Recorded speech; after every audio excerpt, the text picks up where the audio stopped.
사랑합니다. 1절 말씀을 보시면 바울이 간곡하게 부탁하는 것이 있습니다. 형제들아, 신령한 것에 대하여 나는 너희가 알지 못하기를 원하지 아니하노니. 다른 말로 바꾸면 꼭 알았으면 좋겠다는 것입니다. 뭘 알았으면 좋겠습니까? 신령한 것에 대해서 사랑하는 형제들 여러분들이 꼭 알았으면 좋겠습니다 하는 것입니다. 그럼 신령한 것은 무엇입니까? 이 아랫부분에서는 이제 나열을 아예 해주지만 조금 더 포괄적으로 말을 한다면 성령께서 주시는 영적인 모든 것들이라고 표현하면 아마도 틀리지 않을 것 같습니다. 신령한 것들, 눈으로 보여서 이 육신의 눈으로 봐서 판단할 수 있는 것들의 그런 것들이 아니고 눈에 보이지 않는 성령께서 주시는 영적인 일들에 관해서 영적인 모든 것들의 어떤 총합들, 이것을 이제 바울이 신령한 것이라는 말로 표현을 하고 있습니다. 그러니까 이게 알기가 쉽지가 않은 거예요. 그냥 누구나 한번 착 보고 저거는 저거겠구나, 이거는 이거겠구나 분별을 할 수 있다면 바울이 꼭 알아야겠다라는 표현을 쓰지 않았을 겁니다. 아마도 이거는 눈에 잘 드러나지 않고 실제로도 보이지 않고 그리고 어떤 현상이나 어떤 일들을 봐도 쉽게 분별을 할 수가 없는 것들이기 때문에, 그래서 이 영적인 것들에 대해서 여러분들이 잘 분별해서 알았으면 좋겠다라고 지금 간곡히 권면을 하는 겁니다. 2절에 보시면 너희도 알거니와, 이미 여러분들도 알고 있는 겁니다. 이미 여러분들도 경험했던 겁니다. 뭐냐면 너희가 이방인으로 있을 때, 아직 예수님을 모르고 예수를 알아도 주라고 시인하지 않고 있을 때, 예수 그리스도가 하나님의 아들이시고 그분이 정말 나의 죄를 대신 지시고 죽으셨다 살아나셔서 부활하시고 승천하신 분이라는 것, 그리고 그분이 진짜 이 땅에 다시 오실 거라는 것, 그리고 그분이 내 삶의 주인이시라는 걸 아직 고백하기 전에는 여러분도 몰랐지 않습니까? 그때는 어떤 일이 일어났었냐면 말 못하는 우상에게로 끄는 대로 그냥 질질 끌려다녔다는 거예요. 이게 진짜 문자 그대로 사람 목에다 무슨 줄을 걸어서 끌다거나 아니면 팔을 막 잡아 당기면서 끌었다거나 이런 말은 아닐 겁니다. 이것도 영적인 설명이죠. 겉으로는 전혀 그렇게 보이지 않았을 거예요. 겉으로는 잘 살고 있었을 거고, 겉으로는 사회적인 어떤 지위나 사회적인 문화에 어긋나지 않게 젠틀하게 아마 잘 살았을 겁니다.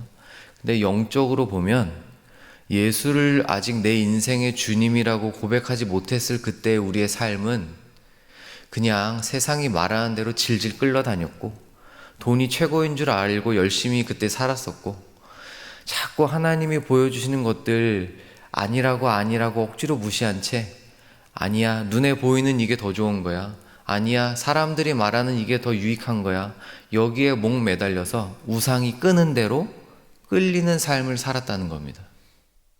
이미 이렇게 삶을 살아봤던 우리가 이제는 어떻게 해야 되냐? 3절, 그러므로 내가 너희에게 알리노니, 이미 알고 있지만, 이미 경험해 보셨지만 그래도 다시 한 번 더 말씀드립니다 하면서, 하나님의 영으로 말하는 자는 누구든지 예수를 저주할 자라 하지 아니하고 또 성령으로 아니하고는 누구든지 예수를 주시라 할 수 없느니라. 지금 이 기준을 세워주는 거예요. 지금 고린도 교회가 앞에서도 계속 살펴봤고 뒤에서도 또 계속 나오는데 분열이 일어난 교회였습니다. 여러 가지로 또 분열이 났는데 그 중에 하나가 이 은사에 관련된 것들이에요. 눈으로 보이는, 쉽게 판단할 수 있는 은사가 훨씬 더 높은 거구나. 그리고 눈으로 잘 보여지지 않는 것들, 은밀한 데서 이루어지는 그 영적인 일들은 실제로 진짜 분별을 잘 못하고 에이 저건 별거 아닌 은사지, 저건 뭐 누구나 다 해야 되는 거 아니야? 라고 은사에 차등을 둔 채 분열이 일어난 겁니다. 방언을 하는 사람은 와 신령한 사람, 눈에 보이니까. 근데 방언이 아니고 오래 참는 은사, 믿음의 은사, 희생과 헌신의 은사, 봉사의 은사, 이런 것들은 잘 안 드러나니까 별것 아닌 것처럼 취급했던 거예요. 지금 바울이 3절에서 명확하게 기준을 세워줍니다. 가장 중요한 것이 무엇이냐? 우리 주 예수 그리스도를 주라고 시인하고 고백하는 것. 이게 가장 중요한 기준이라는 거예요. 그래서 이거를 1절, 2절, 3절에 먼저 못을 박아놓고 그 다음부터 은사에 대해서 설명을 해줍니다. 4절, 은사는 여러 가지나 성령이 같다. 은사는 여러 가지다. 이거 다 아시잖아요? 그러나 은사를 주시는 분은 성령님 한 분입니다. 5절에도 직분도 여러 가지나 여전히 그 직분으로 섬겨야 하는 주님은 한 분이세요. 은사를 주셔서 섬기게 하시는 분도 성령님 한 분이고 그 은사나 직분에 따라서 섬김을 받으실 분도 한 분이세요. 6절, 또 사역은 여러 가지나, 그러니까 교회의 크기에 따라, 모양에 따라, 세워진 지역의 특성에 따라, 연령에 따라, 그 필요에 따라 해야 될 일들은 너무너무 다양합니다. 우리 교회도 마찬가지로 이 일산 삼동에 세우신 이유가 있는 거예요. 그래서 저희는 날마다 특히 우리의 눈을 여셔서 우리를 이 땅에 모이게 하신, 이 예배당 이 자리에서 함께 모이게 하시는 그 이유를 날마다 묻고 우리 신앙 공동체가, 우리 일산교회가 어떤 사명을 감당해야 될지 날마다 깨어서 기도해야 합니다. 지금 바울이 그런 것들을 이야기하는 거예요.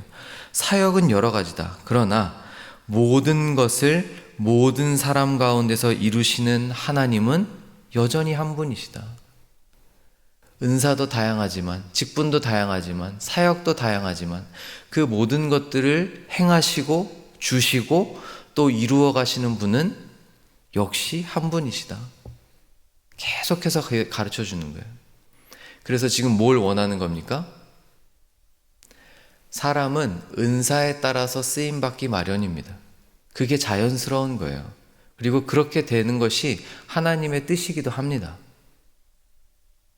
진짜 음치이시고 박치인 사람은 아주 특수한 경우를 제외하면 찬양 인도는 안 하시는 게 좋아요. 싱어로까지는 서실 수 있습니다. 신앙의 고백으로 할 수 있으니까.